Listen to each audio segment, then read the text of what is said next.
De Engelse econoom Kate Raworth ziet zichzelf als een afvallige in haar vakgebied. Want binnen de economische wetenschap is het overheersende idee dat de economie permanent moet groeien. Dat is volgens Raworth een denkfout. Zij heeft daarom een nieuw economisch model ontwikkeld, de donut. Een kompas voor de economie van de 21ste eeuw. Volgens Raworth, die ook wel de nieuwe Keynes wordt genoemd, ondermijnt het streven naar permanente groei uiteindelijk ons welzijn. My children, I have 8-year-old twins, they're growing taller and taller every year. It's wonderful. The flowers and trees in my garden grow. But look to all these things in nature. They grow and then they mature and they come to thrive.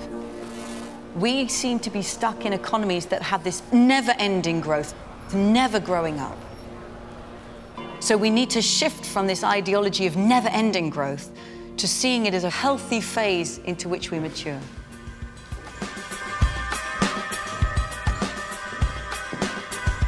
Kate Raworth reageert in deze uitzending op voorbeelden die haar nieuwe economische model inzichtelijk maken.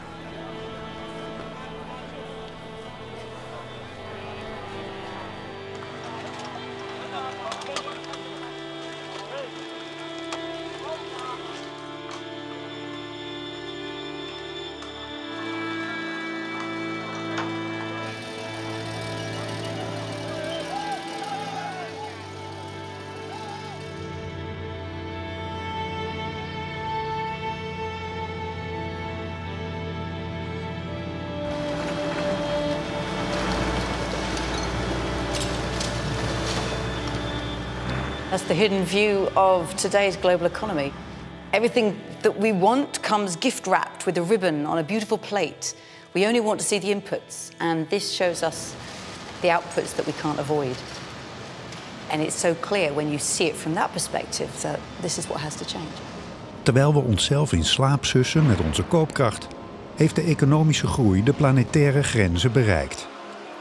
We consumeren meer dan wij en de planeet aankunnen. We voeden de heersende economie, waarin groei niet mag stagneren en waarin stilstand achteruitgang betekent. This is GDP, gross domestic product, or national income, over time. And the idea of success in the economy we have and we're trying to escape from is an ever-rising line. More is always better. It goes up, up, up. Growth that never ends.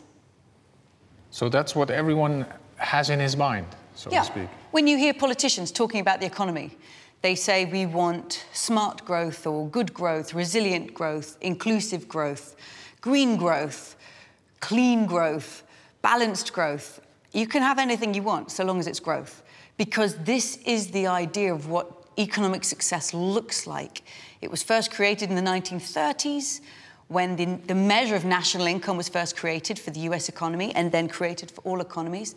And the idea that unending growth is what we're pursuing has been structured financially, politically and socially into our minds and into our economies, so that this has been the overriding image and idea of what progress looks like. And yet it's leaving us falling far short on some of life's essentials. And what happens when the line's going down? Oh, well, that's obviously... What does that do to people? Well, when you have an economy that is dependent, demands and expects unending growth, and it's not coming, of course it's a disaster. Of course, a recession or a crash is an absolute disaster in people's lives. We lose jobs, we lose value from the economy. It's you know, governments come rushing in and bail out the banks. So of course it's a disaster if the line goes down in an economy that depends upon it always going upwards. This is where we're trapped. And this is why we have to get out of this trap of unending growth. And where is it going, the line? Well, that's a jolly good question. On a 3% growth rate year on year, it shoots up to infinity. But stand back and look at the best example we can learn from nature. Nothing in nature grows forever. Anything that tries to grow forever destroys the host on which it depends. In our own bodies, we call it a cancer. So anything in nature actually grows and then comes to thrive. I can draw that on top of here. It grows, but instead nature eventually comes to thrive. That is a very different direction for an economy. Could we create economies that don't have to grow forever whether or not they make us thrive, but instead grow until they make us thrive whether or not they grow further. That's the transformation I think this century demands we make.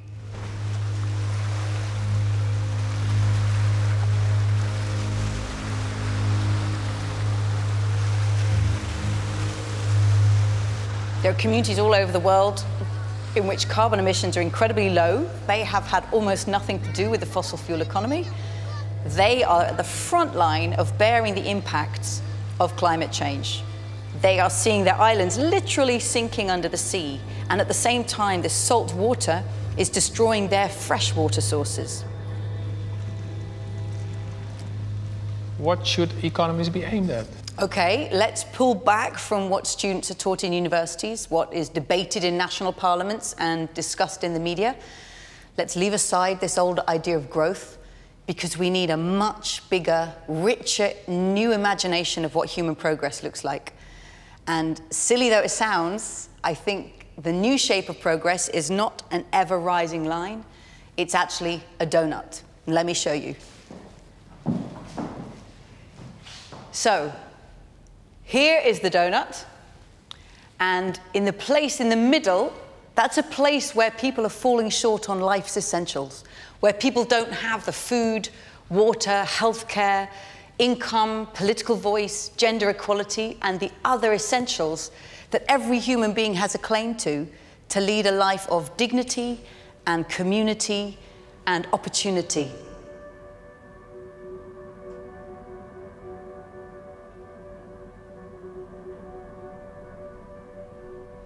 So we want to get everybody in the world out of this space of shortfall and over the social foundation into the donut itself. So the middle is the human rights, so to speak. Yeah, exactly.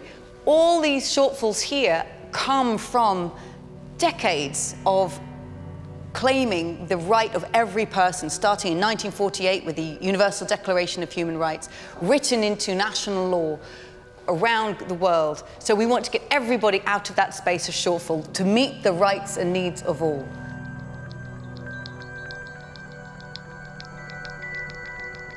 But, and it's a big but, we cannot at the same time overshoot our pressure on this extraordinary living planet.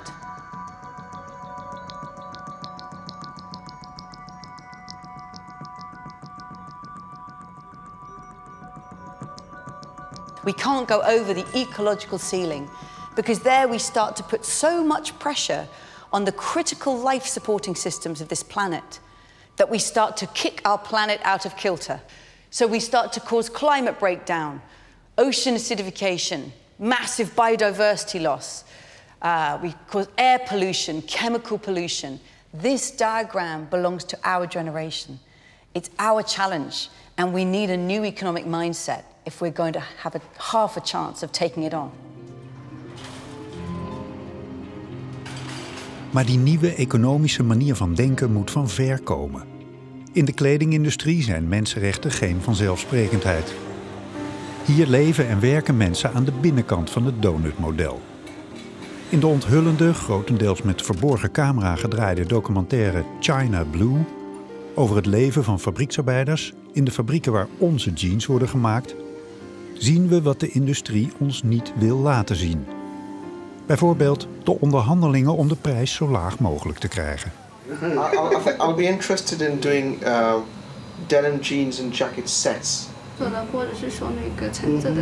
What's the price? What's the price? Yeah, 4.3 or 4.2? 4.2. 这个价是很便宜的价。 You need to be nearer $4. Be honest with you. Yeah. Honestly, Frank. 4块最好呢，我没有乱报价给你，是4块1了。OK。4块1 OK。4.1.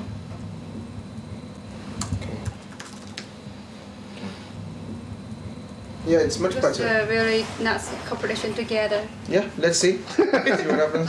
这是强了哈，是吧？ Okay. Okay. 工人的什么呢？都有1块钱，差不多，从头到尾有1块钱。1个月内做20万条，20万啊不是20万条乘的2毛，好了，来。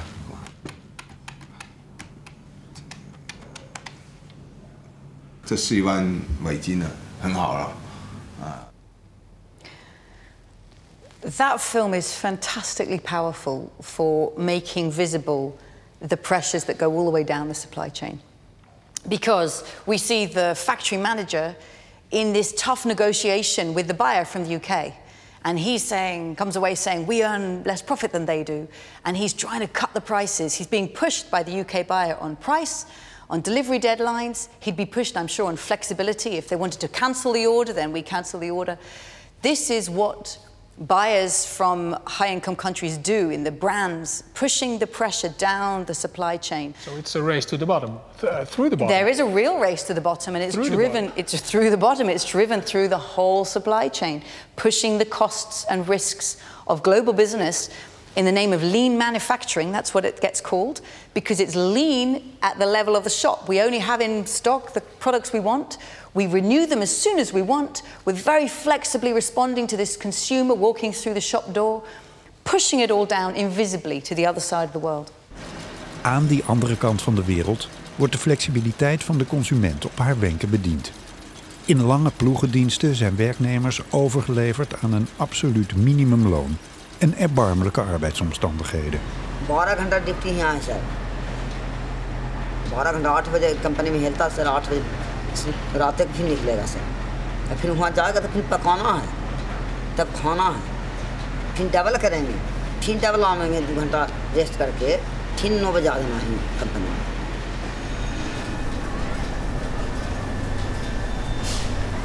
हम देखिए 36 घंटा 48 घंटा 50 घंटा करे क्षमता है sir, लेकिन अपन देह के ओर के शरीर को ओर के जैसे कभी कि पैसा 2 पैसा बचे।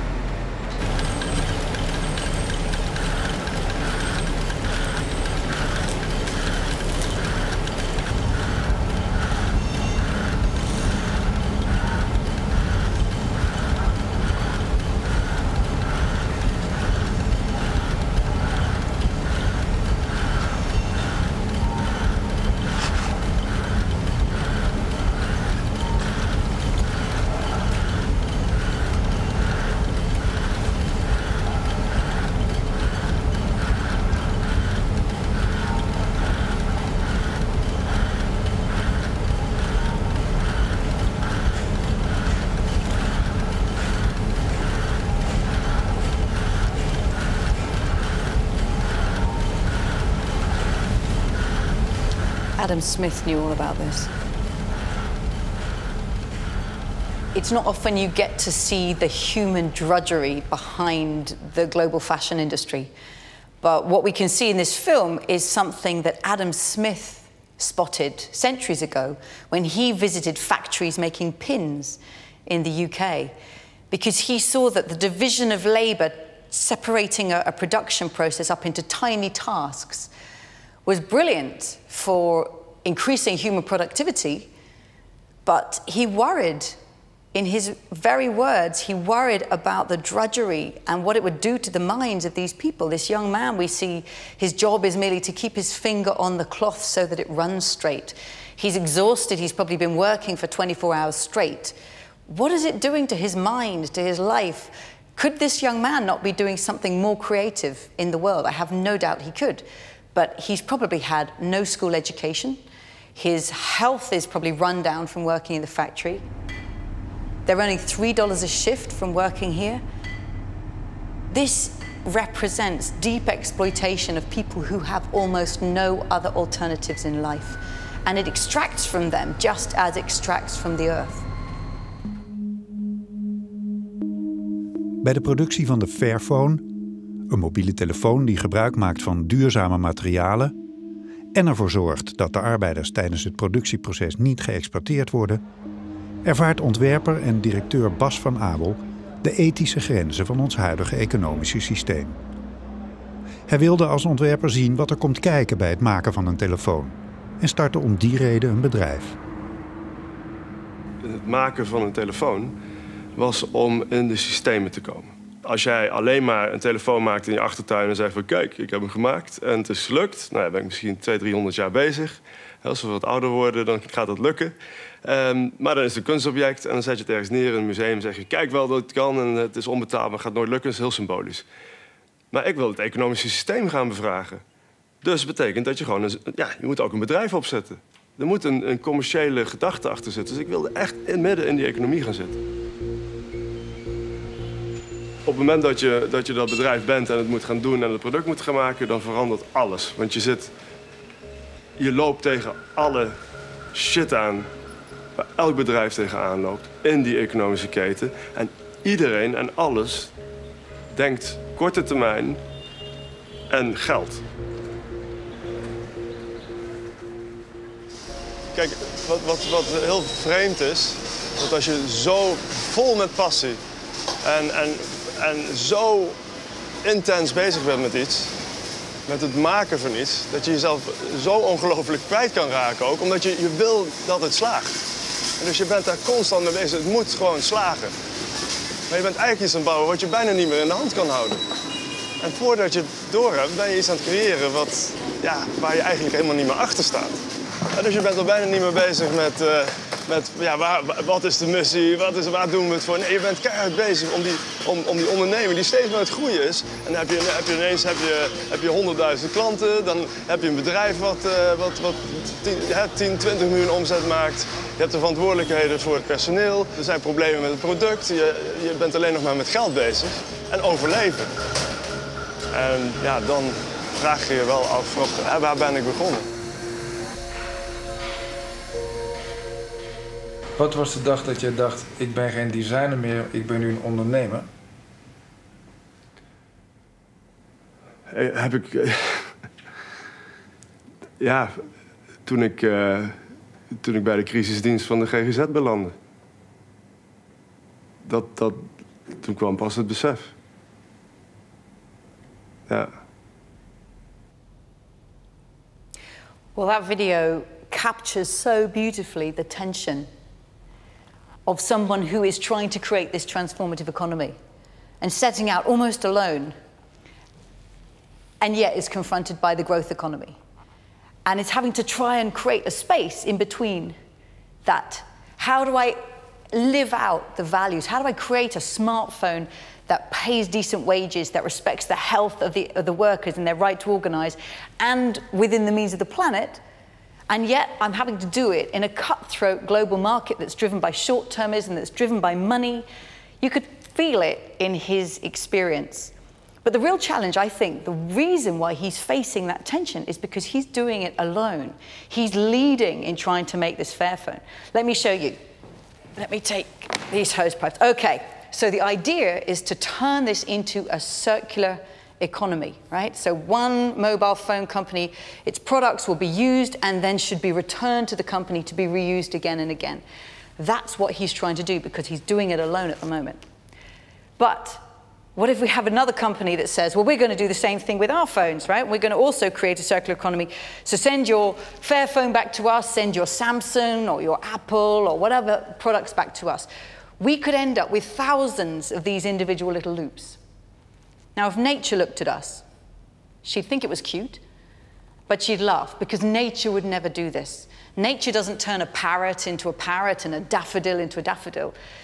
Nature works as an ecosystem, right? We're going to have, as Western consumers, own around 10,000 products each. There's no way people are going to return every single one back to the manufacturer.